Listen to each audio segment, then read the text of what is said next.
Some modern electric SUVs are being built in a way that makes one thing clear. When something breaks, you might not be allowed to fix it anywhere except the manufacturer. This isn't about hating EVs. This is about real workshops seeing the same pattern. Software lockouts, closed tools, difficult structural repairs, and parts delays that can leave cars stuck for weeks. So let's start with the first barrier, the software, because it's the wall independent mechanics hit immediately. When a capable independent mechanic with a quality professional diagnostic scanner connects to a modern internal combustion vehicle, they get access. They can read stored fault codes across every system. They can run active component tests, observe live data streams from individual sensors, check fuel trim and adaptation values, perform actuator tests, and in most cases diagnose and resolve the fault without any manufacturer involvement required. This model of open diagnostic access has been the backbone of the independent automotive repair sector for decades. It is why a skilled independent shop can compete on price and quality against a franchise dealer service center. It is the technical foundation of a competitive repair market that keeps service costs honest for vehicle owners. Now bring a modern electric SUV from one of the newer Chinese brands entering Western markets into that same independent workshop, or in some cases even certain established platforms from American and European EV manufacturers, and the situation changes completely. Many of these vehicles use proprietary encrypted diagnostic protocols that standard industry scan tools simply cannot read. The standard OBD2 diagnostic interface, which has been the legally mandated universal access point for vehicle diagnostics in most major markets since the late 1990s, is present on the vehicle. But the actual operating data, fault logic, and system state information for many critical systems sits inside manufacturer-specific software layers above the standard protocol layer. An independent workshop's diagnostic tool may connect successfully to the vehicle and return nothing useful, or return incomplete and potentially misleading information about systems that require manufacturer-specific access to read correctly.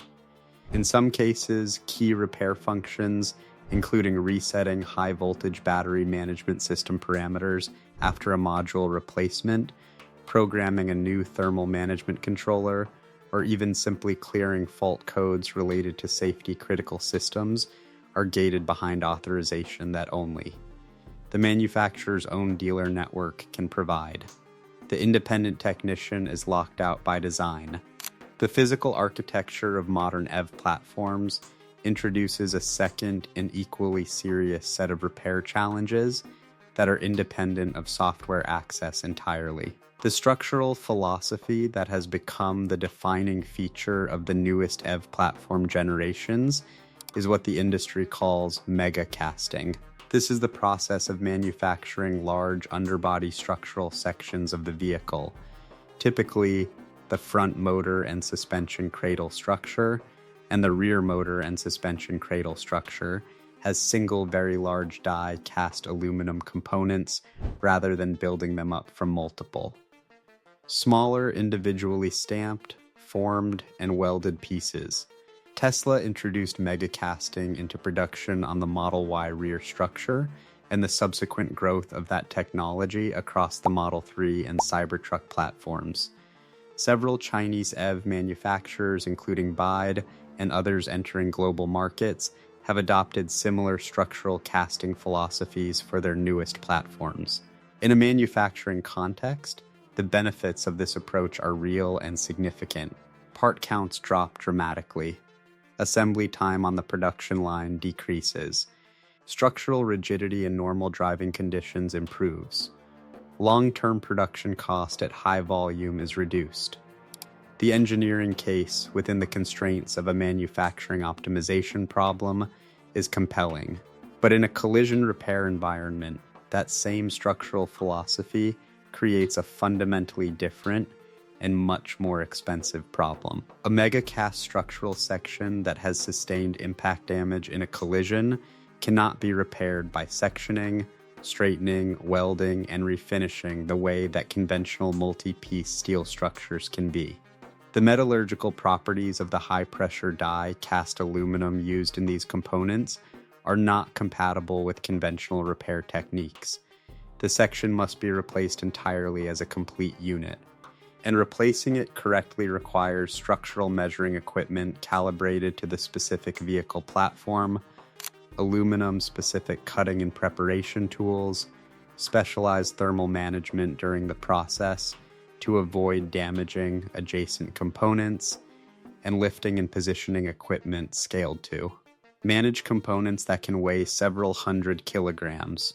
This equipment represents a capital investment that most independent body repair operations cannot justify based on current EV repair volumes, which means vehicles needing structural repair after even moderate accidents are being routed exclusively to manufacturer service centers or written off entirely by insurance assessors who recognize that the independent repair infrastructure for these platforms does not exist at scale. The high-voltage battery system is the third major repair challenge specific to electric vehicle platforms. A modern EV battery pack is not a simple removable unit. It is an integrated assembly that combines the cell modules with a battery management system controlling charge balancing, cell monitoring, and thermal protection. It incorporates a liquid cooling system with coolant channels running through the pack structure. It includes high-voltage bus bars, inter-module connection wiring, and high-voltage connectors operating at voltages typically between 400 and 800 volts. In the most highly integrated platform designs, the battery pack is also a structural member of the vehicle floor, contributing to torsional rigidity and crash performance in ways that mean it cannot simply be unbolted and lifted out without disconnecting structural connections to the body. Working on these systems safely and legally requires high voltage training and certification, insulating tools rated for the voltage present, personal protective equipment appropriate for high voltage electrical work, and handling equipment capable of managing the substantial weight of a full battery assembly. Independent workshops that have not made these investments cannot legally perform battery-related repairs, and the investment required to do so is substantial for a business with an uncertain and highly variable EV repair volume. Parts availability is the fourth dimension of this problem, and it becomes visible to owners only when repair cannot proceed as expected. For a mainstream combustion vehicle from an established manufacturer, sourcing required replacement components is generally a solved problem. The manufacturer's own parts supply chain, established aftermarket equivalents from recognized suppliers, and a well-developed second-hand parts market from salvage vehicles all provide multiple sourcing options that maintain competitive pricing and reasonable lead times. For newer EV platforms, particularly those from manufacturers still in the early stages of establishing their international spare parts logistics infrastructure, many of these alternative supply channels simply do not yet exist. When a required part is available only through the manufacturer's own supply network, and that network experiences any disruption, the vehicle waits with no alternative. Owners have documented vehicles sitting immobile in repair facilities for periods ranging from several weeks to multiple months, waiting for single components that cannot be sourced anywhere else. During that time, the owner continues to pay insurance and financing costs on a vehicle providing no utility, arranges and pays for alternative transportation, and in cases involving commercial vehicles, absorbs lost revenue directly. These are not hypothetical risks. They are documented outcomes that are occurring regularly enough that independent workshops in multiple markets now decline to accept certain EV brands for major repairs because they cannot provide customers with any realistic repair timeline commitment. The cumulative effect of software lockout, structural repair barriers, high voltage access requirements, and unpredictable parts availability is creating a service ecosystem around modern EV platforms that is fundamentally different from what exists around conventional vehicles. In that ecosystem, the manufacturer is not simply one option among several for servicing the vehicle. The manufacturer, through deliberate design decisions compounded by parts and software control, is the only option for a significant portion of the repair and maintenance work that a vehicle will need over its operational life.